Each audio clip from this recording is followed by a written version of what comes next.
Hey, good morning, everyone. Dallas Barber with I-68 Ministries. Wanted to share something this morning out of two places, one out of Exodus, one out of Joshua, and kind of compare and contrast a little bit. And hopefully it's a word of encouragement for y'all. If you've not heard this shared before, hopefully it blesses you. If you have, hopefully it blesses you anyway. So in Exodus chapter 14, in verse 21 and 22, it says, "Then Moses stretched out his hand over the sea, and the Lord caused the sea to go back by the strong east wind all that night, and made the sea into dry land, and the waters were divided. So the children of Israel went into the midst of the sea on the dry ground, and the waters were a wall to them on their right hand and on their left." And so when we read that, sometimes we get that image where, Moses just, raises his hands and the Red Sea's parted immediately. And that they walk across on dry land. And while that's essentially the story, the details there is that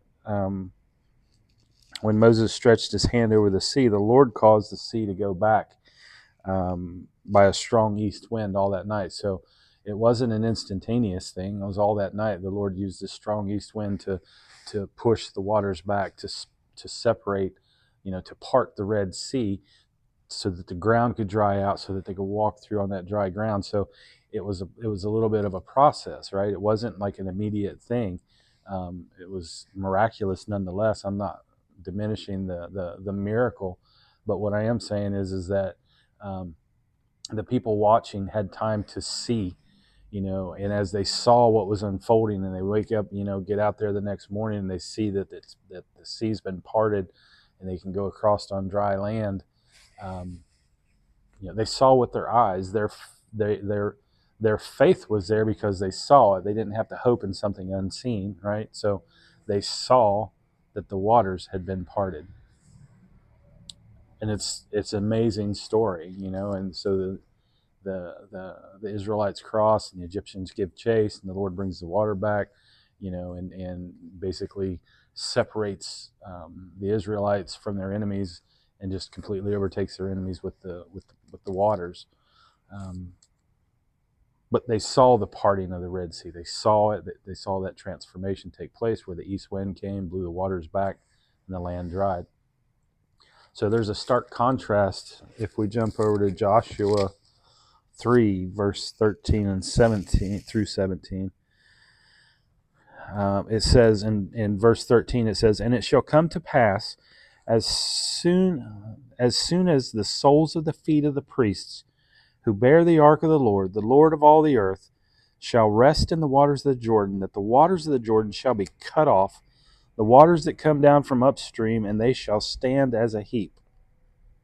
So it was, when the people set out from their camp to cross the Jordan, with the priests bearing the ark of the covenant before the people.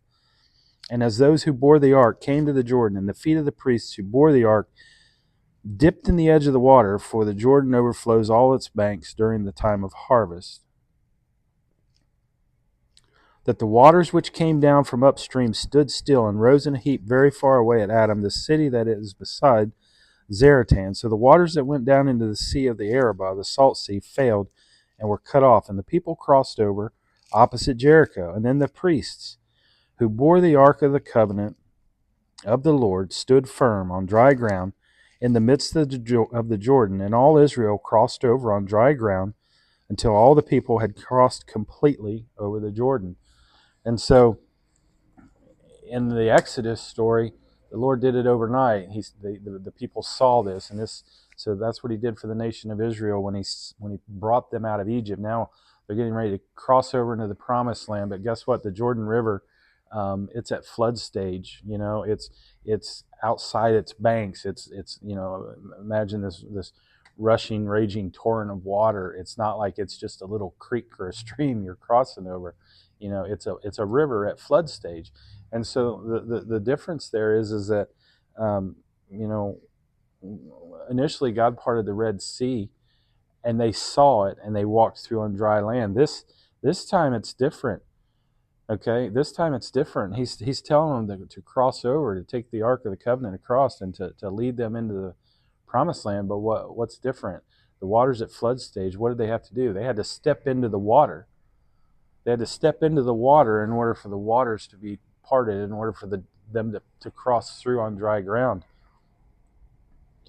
And I share that because, there are differences, and I think sometimes too often in life we get stuck waiting for God to part the Red Sea so that we can see it, when he's really just waiting for us to step our foot into it, to dip our toes into what he's calling us to experience it, and to trust him, and to put our faith in those things that haven't come to fruition yet, right? To hope in things unseen. And so that our hope in him becomes made manifest when we step into the purpose, calling, and destiny that he's called us to. And so I guess that's my encouragement today. Don't get hung up staying outside of the promises that the Lord has for you because you're waiting to see the Red Sea parted. If you see the flood waters of the Jordan, and that's where the Lord's calling you into, step into it with the faith, knowing that he's already parted the Red Sea. He can part the Jordan, that when you went through on dry ground and other times in your life, like he can do it again. And he wants to do it again. So that's my encouragement this morning is when the Lord is leading, step in. Don't worry about the circumstances. Don't worry about what you see. Don't worry about the facts of what may be in front of you. Let your faith and trust in the Lord outweigh the difficulty of your circumstances, because he's bigger than any of them. And when we step into what he's calling us to, when we get to see the miraculous take place as we step into the purpose and destiny that the Lord is calling us to.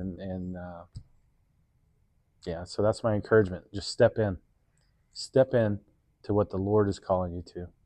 Amen.